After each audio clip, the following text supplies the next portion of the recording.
Estamos começando o programa Argumentando, programa que pretende aí trazer para todas vocês da sociedade amapaense, da cidade de Macapá e da cercania, da redondeza, assuntos de nosso interesse. Comigo, fazendo esse programa, Josiel Columbre. E aí, Josiel?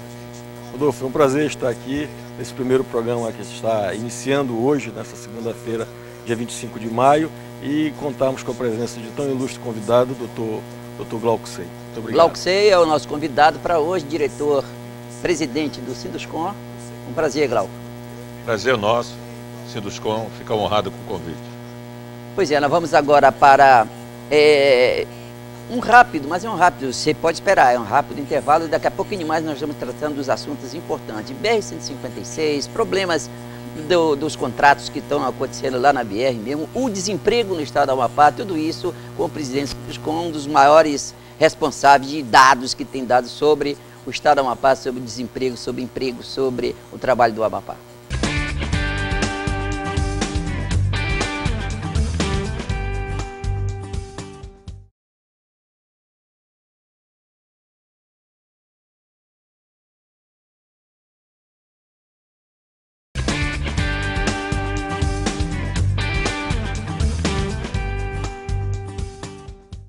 Estamos de volta agora para conversar, viu, Josiel? Eu queria só dizer da minha alegria, da minha satisfação de ter a chance de fazer um programa como esse, fazer um programa com você, não é? Que é uma pessoa aí que está interessada em discutir a questão do Amapá. Foi assim nos programas que nós fizemos de debate e agora temos esse mais contínuo dentro da grade da emissora. É isso, Rodolfo. A nossa intenção é discutir com a sociedade, por mais esse canal de comunicação, através do Argumentando, discutir com os vários segmentos da sociedade as problemáticas que vivemos diariamente em Macapá e no estado, e trazer pessoas ilustres com vasto conhecimento técnico e às vezes cultural sobre as coisas que nós vamos debater. E é uma imensa satisfação hoje contar com o engenheiro e empresário Glauco Sei aqui nesse programa de estreia do Argumentando. É uma enorme honra para nós. Pois é, Glauco, nós estamos 56 e todos entendemos assim que você tem uma participação lá, porque afinal de contas é o responsável pela manutenção, aqui tem o contrato da manutenção da rodovia. O que é que acontece com esses problemas na BR? Olha, Rodolfo, basicamente esses problemas são em virtude da situação climática que hoje, não só o Amapá, mas o Brasil todo se encontra, principalmente a Amazônia Legal. Nós temos duas circunstâncias. Nós tivemos um inverno rigoroso ano passado e um mais rigoroso ainda, né?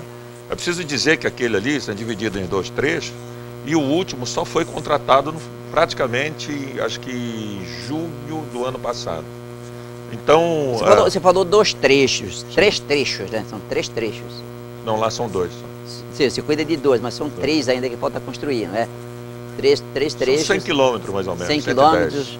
E essa parte você não cuida da construção, você não está atuando na construção, né? Está atuando na manutenção. Não. O que ocorre lá é o seguinte, veja, essa região, particularmente, nós temos, primeiro, 5 comunidades indígenas ali na área.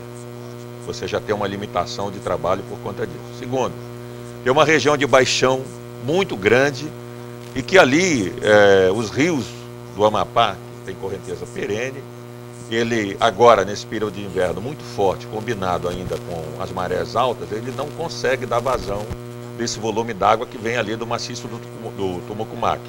Em razão disso, a água, por alguns períodos, ela sobe e cobre a rodovia, como já tem diversas filmagens que nós já vimos aí, inclusive ônibus passando com a água quase 1 metro acima da rodovia. Agora, vocês têm outro problema, né, José? O que eles têm lá é esse problema do abastecimento de combustível para lá. Tem que fazer esse abastecimento de combustível e é muito combustível que consome a Oiapoque. Por enquanto, a Companhia do Estado do Amapá está fazendo. Ela ainda não fez a licitação para aquela empresa que vai produzir a energia para o Oiapoque. Doutor Glauco, o senhor acha que a forma como a Companhia de Eletricidade do Amapá leva esse combustível até o Oiapoque é a forma adequada à condição de climática que vivemos, à condição das estradas que nós temos? Na circunstância atual, em razão dessa particularidade, não é recomendado a composição biarticulada acima de 45 mil litros, né? Como está acontecendo. Mas nós até já entramos em contato com eles, eventualmente foi feito até um documento nesse sentido. Quantos eixos tem esse para 45 mil litros? Porque é tipo uma cápsula, né? Isso. É diferente, tipo uma cápsula que ele é. Olha, existe a composição de 3 eixos espaçados e o cavalo trator com mais 3, são 6, e a composição de 7 eixos, que é o bitrem, biarticulado. Qual é o problema? Veja, quando chove demais e a água passa por cima da rodovia, fica lama. Então, quando há um ponto de atoleiro, a máquina que vai puxar essa composição só pode ser uma de esteira, só que o terreno está mole. Quando ela desencalha o caminhão, aí o que acontece? Fica aquele rastro da máquina de esteira muito grande, dali já nasce um novo atoleiro. Agora tem um problema lá também, que é o caso dos baús. A gente tem visto nas fotografias, tem visto nas filmagens que são colocadas na internet, é o problema dos baús. E os baús ali, eles também pesam muito, ou não? Também. Em verdade, ali não é uma estrada ainda definitiva, né? Ela necessita de um projeto para que seja feita a rodovia na sua plenitude. E aquele acesso ali, eu diria até que é quase que um caminho de serviço. Ele precisa, ali a gente tem problema de lençóis freáticos, olho d'água no meio da rodovia, que eles afloram muito nesse período. Então o caminhão em si, ele já um pouco mais pesado, o baú que tem uma estrutura maior, ele quando passa ali, ele vai. Agora, ele vai causar um dano, mas é necessário que ele vá também para poder abastecer a comunidade lá. Aquela comunidade não pode ficar isolada. Pois é, e o Oiapoque é uma comunidade que não vai ser atendida assim pelas empresas que compraram energia que vão vender para a Serra. Isso é uma característica que vai acontecer no Oiapoque. Vai ter que fazer uma nova licitação, ou já foi feita essa licitação, já tem uma empresa que vai fornecer energia específica para Oiapoque. Pois é, eu não consigo visualizar a curto e médio prazo uma solução para essa problemática do Oiapoque. Esse problema se arrasta há quantos anos? O senhor tem conhecimento, doutor Glauco? Olha, é até interessante a tua pergunta, porque assim, a rodovia ao longo do tempo, eu vou lembrar quando eu cheguei aqui em 85, o asfalto era até Ferreira Gomes. Ao longo desse tempo ele evoluía 10, 20 quilômetros, enfim, tinha ano que não se fazia nada, enfim. Porque nós sofremos muito tempo com o fato do DENIT, que atuava aqui, ser o do Pará. Só recentemente, no ano passado, que foi o DENIT Amapá, foi criada a superintendência. Então agora fica muito mais fácil, pelo menos você tem um caminho mais direto com Brasília. Que antes você tinha que ir para o Pará, o superintendente do DENIT era nomeado por político do Pará. Óbvio que ele cuidava mais dos interesses do Pará, né? Possivelmente sim, né? Possivelmente sim. Perfeito. Mas agora, Glauco, você vai ficar conosco aqui. Nós vamos ter a oportunidade de falar sobre outros assuntos, porque a gente vai dar uma paradinha agora, mas volta lá. Você, telespectador, fique na expectativa, o Glauco ainda tem muita coisa para falar com a gente.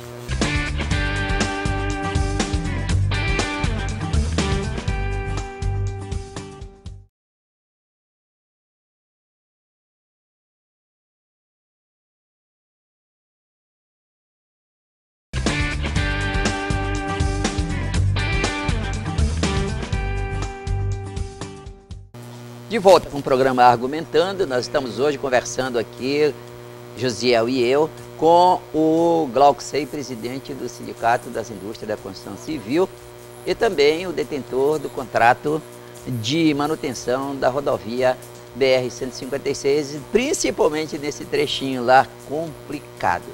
Agora, viu, Josiel, essa estrada, ela tem algumas características, e uma delas é a longevidade, provavelmente é a estrada mais antiga do país em obra. Rodolfo, em aproximadamente 3 anos atrás, há 3 anos atrás, a Band Nacional esteve em Macapá e eles fizeram uma matéria lá onde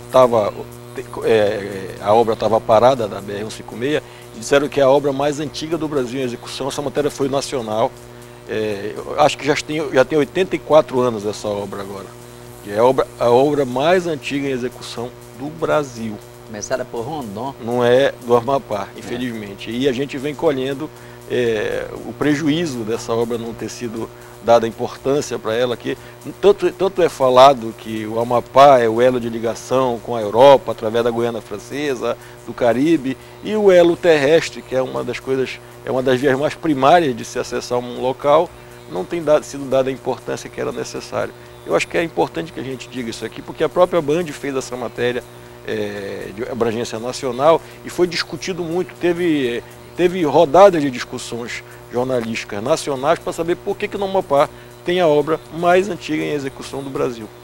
Será que o Glauco tem uma informação, tem você que está lá no meio, você que esteve lá no campo, viu nesse problema agora, tem, e por que isso acontece ali?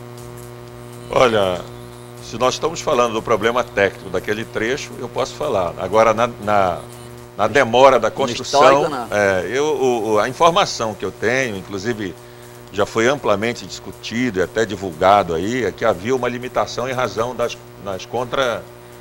contramedidas para as aldeias indígenas, para a comunidade indígena, que levou muito tempo nesse período e por isso que parou naquele trecho ali.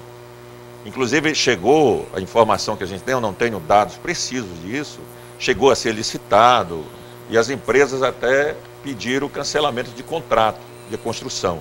Houve, inclusive, se eu não me engano, até retorno de dinheiro nesse sentido. Porque havia essa limitação de que primeiro tinha que ser feita uma contramedida, agora eu não posso te dizer quem foi responsável pelo quê. Acontece que nessa história toda você está há quanto tempo, digamos, no serviço de manutenção dessa estrada? Nesse contrato a gente tem já uns 4 anos, mais ou menos. Esse é um bom contrato ou é um contrato ruim? Olha, Rodolfo, vou te falar uma coisa. A gente está trabalhando nele até porque o setor minerário parou, que era o meu forte, né? E hoje eu não tenho uma outra opção, porque o nosso contrato ele é manutenção e conservação. Como é que você fez a ponte? Porque dentro do contrato de manutenção e conservação, nós temos uma verba destinada à construção de ponte e reparos. Ele é limitado. O que consiste o contrato de manutenção e conservação? Você fazer a recomposição do revestimento, ou seja, você jogar de novo o aterro em cima. Só que no inverno é impossível, eu não vou jogar material saturado. Outro ponto que a gente tem lá, que dificulta muito e encarece, é o fato de ter as reservas indígenas por um longo período, principalmente no segundo trecho, e que você não pode tirar uma pá de aterro dali. Então, a distância média de transporte fica muito alta, o que encarece bastante. Agora, o TCU recentemente fez até uma divulgação de um problema que está acontecendo lá. E um dos problemas é exatamente o mal feito, como diz, de todos os estudos do impacto ambiental feitos lá com relação às áreas indígenas, que foi impróprio, foi incompleto, foi precário e que estaria aí sujeito a toda essa questão, mesmo durante a licitação. Foram feitos 4 blocos, são 260 milhões de reais contratados ali, a parte que falta, e não avança por causa desses projetos que não foram bem elaborados na avaliação do TCU. Olha, Rodolfo, pela própria condição do terreno e dessas peculiaridades que eu já falei, que é uma área de baixão, e é uma área que no inverno você tem olho d'água no meio da rodovia, nós vamos precisar fazer ali, parte técnica, rebaixamento de lençol freático, nós vamos ter que fazer um alteamento do grade Quer dizer, um novo projeto, então. Um novo projeto. Eu até, uma vez... Tem olho d'água no meio da rodovia, doutor? Tem olho d'água. Nós temos, inclusive, filmagem disso aí. Nós conseguimos desviar um pouquinho a saída dessa água para a lateral da rodovia. Mas quando ele aflora, é sinal que toda aquela camada que está pela lateral dele, ela está comprometida, ou seja, aquilo está encharcado. Então, quando está saturado, quando passa um caminhão que precisa para poder levar o gênero para lá, precisa para poder alimentar aquela comunidade, entendeu? Ele naturalmente vai estragar. Por ali passa alimento, passa combustível, sim, passa automaticamente o combustível, passa energia para a cidade, passa gás de cozinha, Ou seja, tudo que a população de lá precisa, por lá passa. Mas, Rodolfo, não sei se nós temos tempo nesse bloco ainda, mas o Dr. Glauco Sei, ele preside o sindicato, que, ao meu ver, é um dos mais importantes geradores de emprego numa sociedade, num estado. E o Dr. Glauco deu uma entrevista a um veículo de comunicação e disse que houve uma queda de 40% nas contratações. É isso? O senhor falou isso aqui para algum veículo? Em relação a 2013. Exato. Tem acontecido isso? É o seguinte, a taxa de desemprego na construção civil no Amapá, ela foi 40% em cima da média nacional. Porque, veja bem, o serviço de engenharia, ele se misturava um pouco com a mineração, né? Então, certo. Quando parou a Zamin, ela, concomitantemente com ela, em razão da ferrovia, parou na GEM, que é uma mineradora muito séria, e com isso gerou um desemprego muito grande. Na verdade, nós íamos vivendo um pensamento, inclusive eu alertei alguns companheiros do comércio ano passado, de que a gente estava vivendo um período um pouco... Ilusório. Ilusório mesmo. Exatamente. De uma bolha, né? Uma bolha, exato. Até que no início do ano, não sei se vocês lembram, se cantou diversa em prosa aí que a economia do Amapá já tinha passado do contra-cheque e que já o dinheiro circulante era muito maior do que o contra-cheque do Estado. Só que com essa parada, com os desempregos provocados por isso tudo, nós vamos, infelizmente, voltar ao estágio que estava. Pois é, nós vamos então mais uma paradinha, o telespectador aí fique no aguardo que nós voltamos em seguida para continuar conversando com o Glauco.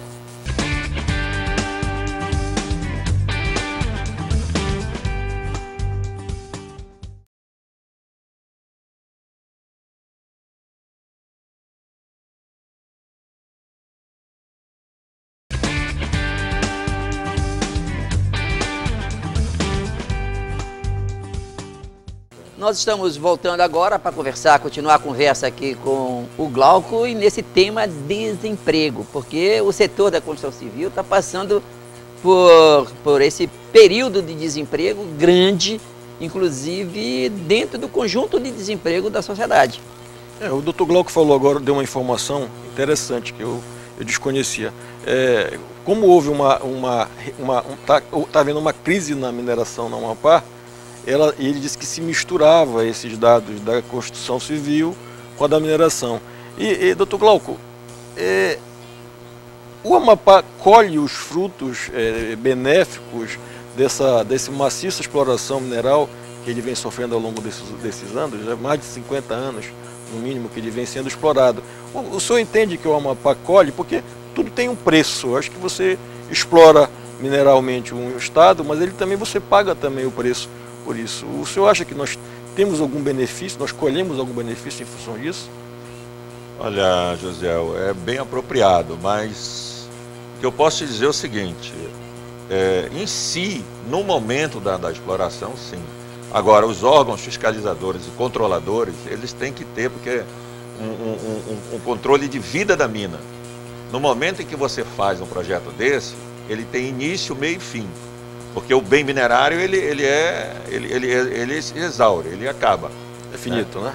Então, ele é finito. Então, você tem que planejar e programar a economia nesse momento.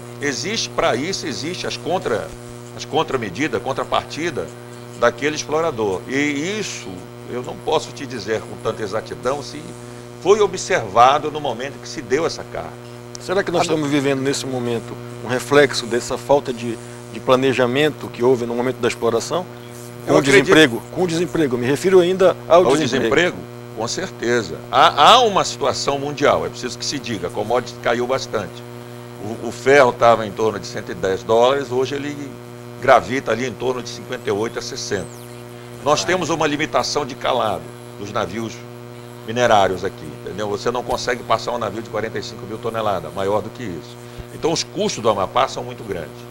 Mas eu alertava ano passado, na venda da Anglo para a Zamin, de que pelo menos que fosse exigida a reconstrução do porto e a ferrovia.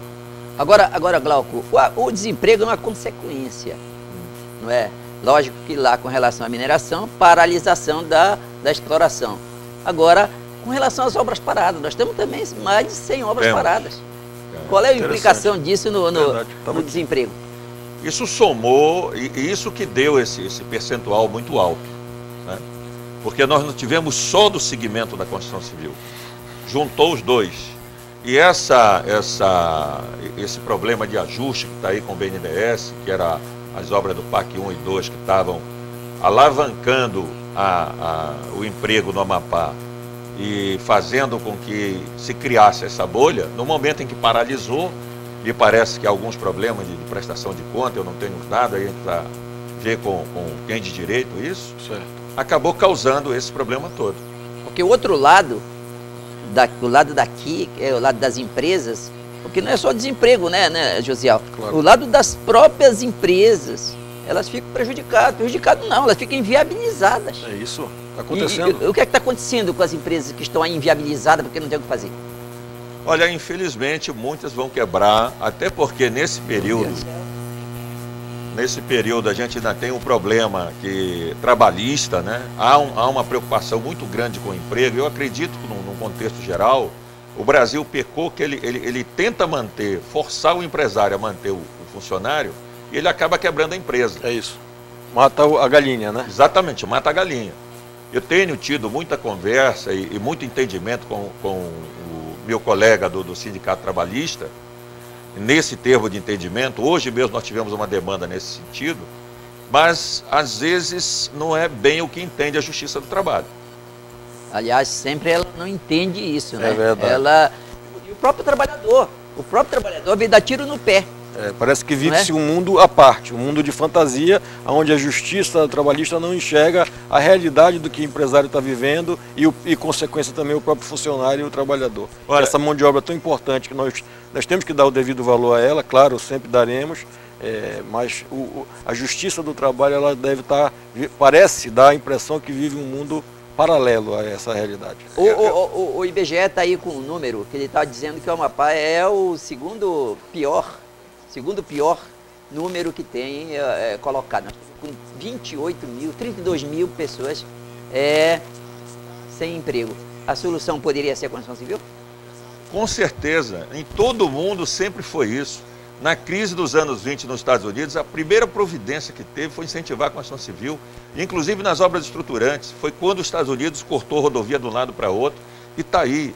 Veja que um comparativo à crise recente que eles tiveram agora de 2000, já dos anos 2000 agora, eles se recuperaram muito mais rápido. Por quê? Porque eles têm porto, tem rodovia, tem ferrovia, tem tudo. Esse, eu acredito, que foi o grande equívoco da política nacional no momento do bom que a gente estava aqui, dos capitais chegando fácil, das obras. Nós deveríamos trabalhar em porto e não em estádio de futebol. Pois é, então... Primeiro programa, encerrando agora aqui, veja, José, quero agradecer muito a sua parceria aqui com a gente. Tomara que a gente tenha uma força para levar esse programa realmente no interesse da população. Claro. E ao Glauco, Você veio aqui, que foi estreante junto conosco nesse programa, com essas informações importantes. E até eu vejo ele otimista, não é, o Glauco? Disposto, pelo menos na questão de ficar disposto, não abandonar o Amapá. Nós não podemos abandonar. Nós não podemos abandonar. Eu acho que o interesse maior é manter os postos que estão aí, trabalhar para que se recomponha os postos que foram perdidos e levar para a sociedade a informação com o número que ela necessita, para que isso possa começar, de alguma forma, a mudar o conceito das pessoas, levar uma informação com um pouco mais de credibilidade para as pessoas que nos veem hoje. Eu acredito que seja por aí mesmo. Pois é, estamos encerrando o programa. Você que ficou conosco até agora, muito obrigado. Olha lá, nós temos agora... ponto marcado, então. Já no próximo programa, quero vocês já avisando para os outros, olha, começou um bom programa na Band, nós vamos assistir.